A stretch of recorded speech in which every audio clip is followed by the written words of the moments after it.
क्या आपने कभी सोचा है कि जिस साधारण से दिखने वाले बेलपत्र को हम हर सोमवार महादेव पर चढ़ाते हैं, उसके भीतर साक्षात शक्तियों का एक पूरा ब्रह्मांड बसता है।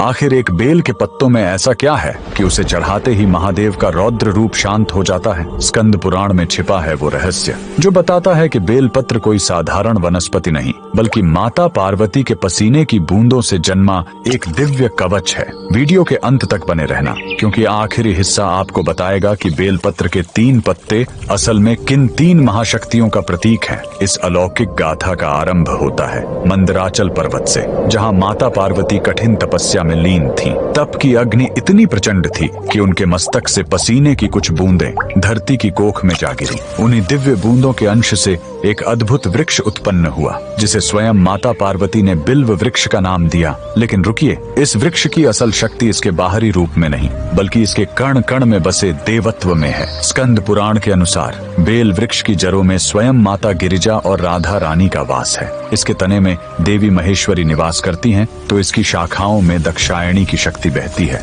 यहाँ तक कि इसके पत्तों में माता पार्वती और इसके फलों में साक्षात देवी कात्यायनी विराजती हैं। क्या आप जानते हैं, इसके नुकीले कांटों में भी करोड़ों शक्तियों का पहरा माना गया है। अब प्रश्न उठता है कि आखिर महादेव को ये इतना प्रिय क्यों है? महादेव का स्वभाव अग्निमय और रौद्र है। वे विष के प्रभाव और ब्रह्मांड की ऊर्जा को अपने भीतर समेटे हुए हैं। बेलपत्र की प्रकृति अत्यंत शीतल और शुद्ध होती है। जैसे ही ये पत्ता शिवलिंग को स्पर्श करता है, यह महादेव की उस प्रचंड ऊष्मा को सोख लेता है और उन्हें परम शांति प्रदान करता है। इसके साथ ही इसके 3 पत्ते कोई संयोग नहीं है। ये साक्षात महादेव के त्रिनेत्र, उनके त्रिशूल और सृष्टि के त्रिदेव ब्रह्मा, विष्णु, महेश के प्रतीक माने जाते हैं। शिव पुराण कहता है कि जो भक्त एक बेलपत्र भी श्रद्धा से अर्पित करता है, उसके 3 जन्मों के पाप ऐसे नष्ट हो जाते हैं जैसे अग्नि में तिनका। यह केवल एक पत्ता नहीं, बल्कि भक्त के पूर्ण समर्पण का हस्ताक्षर है। तो अगली बार जब आप बेलपत्र